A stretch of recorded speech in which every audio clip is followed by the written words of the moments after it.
Hola muchachos, somos ASEQIA y los saludamos desde el proyecto Summer de nuestro comité y les enviamos un gran abrazo a ASEC Pereira. Hola, mi nombre es Laura, muchos me conocen.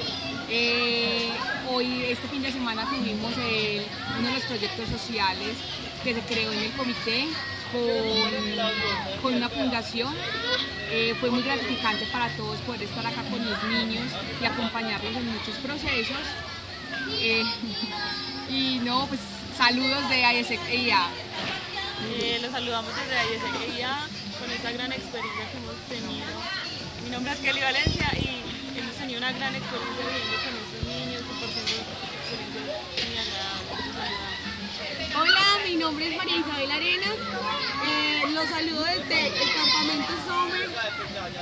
Muy feliz, muy contenta. De verdad que esta ha sido una experiencia muy gratificante para todos y esperamos que ustedes algún día la puedan vivir. De verdad que es súper recomendable.